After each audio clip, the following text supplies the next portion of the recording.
Council meetings are long and boring. Wouldn't it be great if they were short and unboring? This is why I have invented the 5. Make it 10.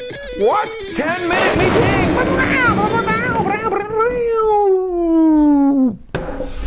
Ashland City Council meeting of March 15th starts off with a special presentation from the Parks Director, Michael Black. He looks kind of like that. He's a pretty hairy dude. He says, hey, we're presenting our budget not for your filthy approval, but just to let you know what we're doing, and because it's a requirement of the Ashland Charter.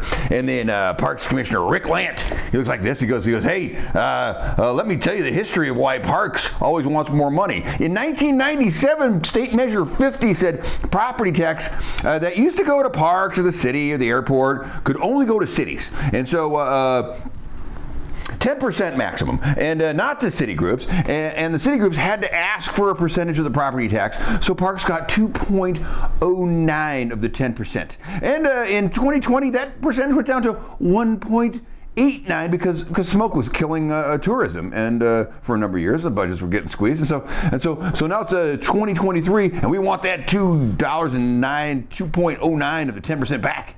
It's personnel costs. I mean, we don't care about COVID or staffing at the billing office or increased gas or anything else for the city or electric prices. It's our personnel costs. And then Parks Director Michael Black says, he goes, hey, if you move numbers around, even though we want 1.5 million more, that's just salary for employees. 1.5 million increase for every 2 years. That's pretty normal. That's pretty normal stuff. And this one goes, hey, your budget is 16 million every 2 years.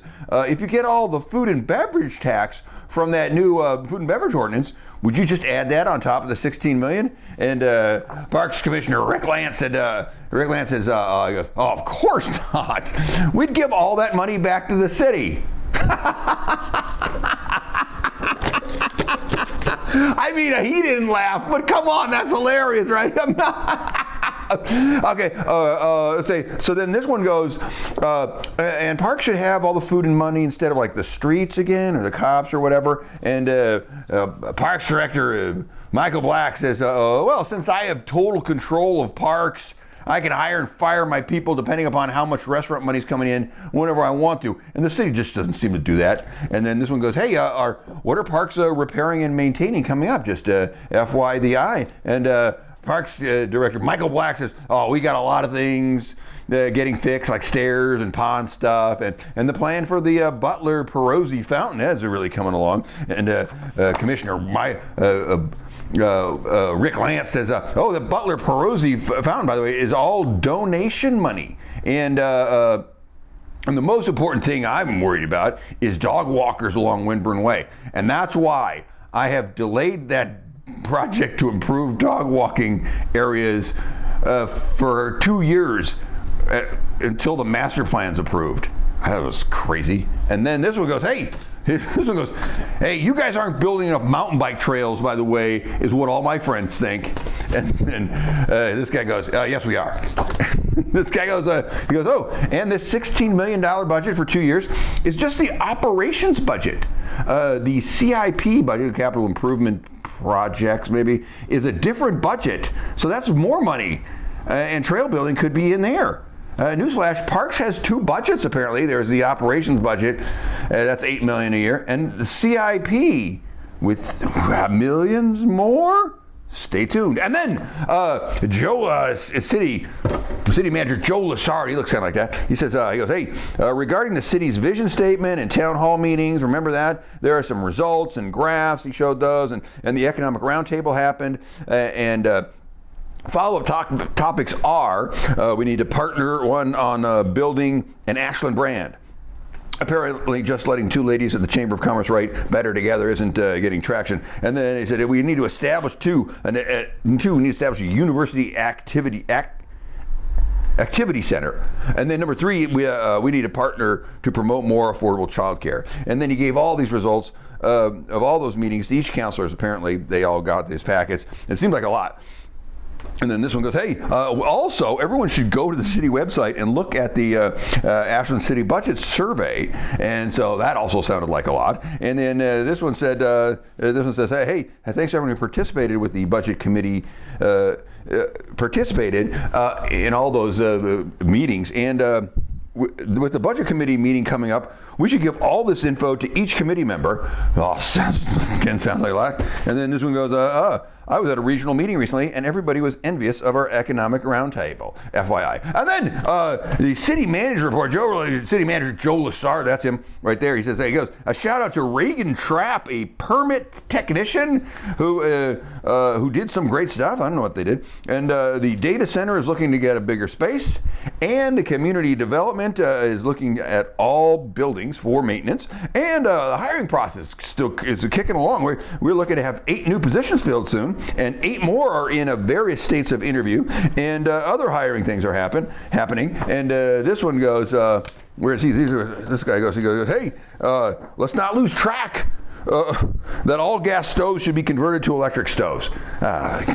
Sure, whatever. And then, public forum. This one starts with hey, we have a new chime thing for public forum. It's a physical chime that chimes in. It's with 20 seconds left, there's a chime. And then when time's up, there's 2 chimes. And so that's fine. And then, so a lady on Zoom says the food and beverage tax ordinance is coming up on the ballot for a vote. That raises questions. And then a lady in an orange plaid shirt said, I'm against the food and beverage tax going all the parks. And don't forget about that lady whose house was flooded by sewage. Okay? And then the consent agenda, all approved, whatever that was. And then election to fill councilor vacancies. Oh, this is round 1. So round 1, this one, where'd she go? God, she upside down. There she is. This one, and this one, and this one. Doop. All voted for this guy, Jeffrey Dahl, so he's in. So he's in the first round. And then the second position is, to the left is Jill Franco, Dylan Bloom, Linda Adams, and Sharon Dorman. Fun fact, out of 19 applicants, this one continuously voted for the woman who gave up her run for council so he could run, and his personal campaign manager. Over and over again. Political allegiance and personal relationships. Way more important than best thing for the city, right? Well, anyway, so 5 rounds later, and they almost flipped a coin at one point. They literally almost flipped a coin. That's real. Dylan Bloom wins that second seat, and this one goes, to all you losers, just stay involved. And this guy goes, yeah, what a difficult decision this was between my campaign manager and the lady who was told to quit so I could run for council and those other people. Such a tough decision. And then the updating advisory committee restructuring. City Manager Joe Lessard, he said, where'd you go, Joe? There you are. Joe Lessard says, he says, since we consolidated committees recently, there were some technical clarifications, and it seemed like technical language stuff. He just mentioned a bunch of stuff. It was all approved, of course. And then the supplemental budget update. Interim financial director Sabrina Cotta. Noticeably less smiley than Dora here is, but she normally looks just like Dora, but today she's not smiling as much. And then she says new grants and additional revenues are coming in, so this new council needs to approve that this supplemental budget money needs to be added to the city budget. That's pretty normal stuff that happens a lot. And then someone goes, hey, what's up with the fire department money? And oh man, fire chief Ralph Sartain. He goes, hey, for years we've been underfunded, but despite that disrespect, I'm such a great fire chief, our ambulance service is bringing in extra money, so we can't spend that extra money on super important fire stuff, and that this council never let us get before until you approve all this money we made and put it in the budget. And then this one goes, hey, we should totally approve it. And then these two, blew non-literal smoke up the fire chief's butt. They're telling him how, great he was. Firefighters are better than like our troops or Jesus or anything, right? Yeah. Oh my God, he's the best. And then all approved. And then safety contract. This one goes, hey, she was a really long blabbity blab on this one. I like this, and Move to approve a $182,000 contract over 5 years. This is such hard work.